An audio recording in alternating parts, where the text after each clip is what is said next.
You are 7 years old, and the men on horseback are not here for your father.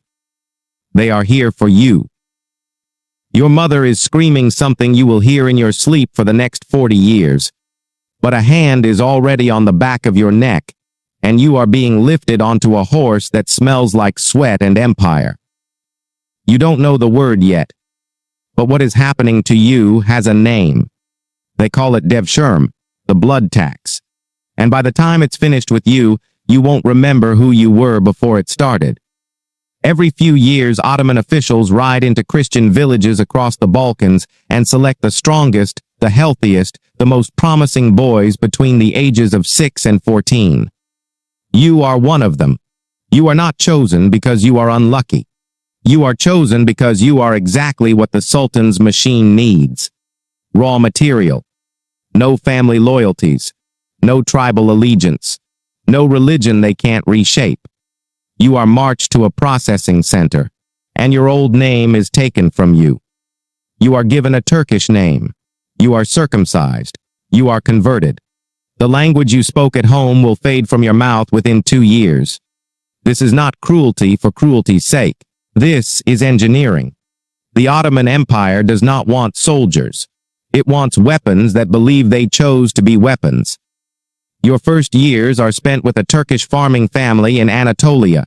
You learn the language. You learn obedience. You learn how to survive without anyone who shares your blood. This is the stage they call Asimi Olan, the novice. You are the lowest creature in the system, and the system never lets you forget it. You eat last. You carry the most. You sleep the least. But something is being built inside you, and it doesn't have a name yet. It's not loyalty. It's not patriotism. It's closer to dependency. The empire is replacing everything you lost with itself.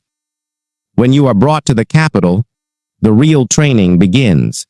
You enter the Asimioka, the training barracks in Istanbul, and for the first time you understand the scale of what you are part of. There are thousands of boys like you. All stolen, all remade, all silent when spoken to and violent when pointed at a target. You train with the bow. You train with the killage. You train in discipline so rigid that speaking out of turn can cost you weeks of punishment. But here is the thing no one tells you. You are being fed better than most free men in the empire. You are clothed better. You are educated. You are learning mathematics, calligraphy, theology, and military strategy while the peasants who were born free can barely read. The paradox begins to settle into your bones.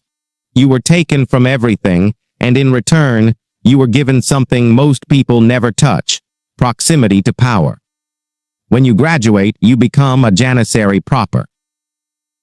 You are assigned to an order, a regiment, and you are given the tall white breck hat that marks you as one of the Sultan's elite. This is not a ceremonial army. You are the standing professional military force of the Ottoman Empire at a time when most of Europe still relies on feudal levies and mercenaries. You are salaried. You are disciplined. You answer only to the Sultan. And on the battlefield, you are devastating. At Varna, at Kosovo, at Moks, the Janissaries are the hammer blow that breaks the European line. You carry firearms before most of the Western world understands how to use them in formation. You are among the first true gunpowder infantry in history, and the sound of your approach, the meter drums, the synchronized volley fire, becomes the sound that keeps kings awake at night across 3 continents. But rank is not just about war. You rise through the structure, Yolda, then Bayolda, and if you survive long enough and prove yourself ruthless enough, you become an officer. A orbak, literally, a soup maker, because the Janissary Corps ties its identity to the communal kitchen. Your regiment's cauldron is its soul. If it is overturned, it means mutiny. Remember that. The cauldron matters more than you think. Because here is where the paradox completes itself. The Janissaries do not just serve the Sultan. Over time, they checked the Sultan. By the 16th and 17th centuries, the core has grown so powerful, so politically entangled, so essential to the functioning of the state, that sultans who displease them are deposed. Some are killed.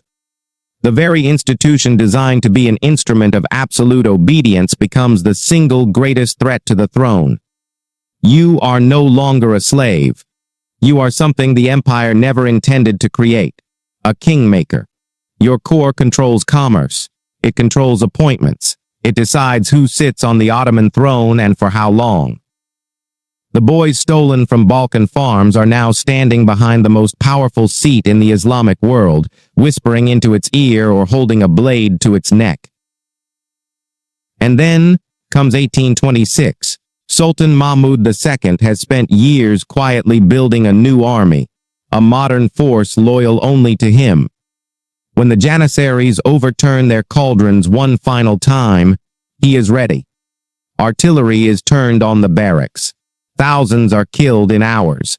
The survivors are hunted, exiled, erased. The core is dissolved overnight, and the event is given a name that says everything. The auspicious incident. Auspicious, because the empire calls your destruction a blessing. You were taken as a child, turned into a weapon, became the most feared soldier on earth, rose to a power that terrified the very throne you served. And in the end, you were erased by the same machine that built you. Not because you were weak, but because you became too strong to be controlled. That is the life of a Janissary, not a soldier's story. A paradox with a pulse. The slave who became untouchable, and the empire that had to destroy its own heart to survive.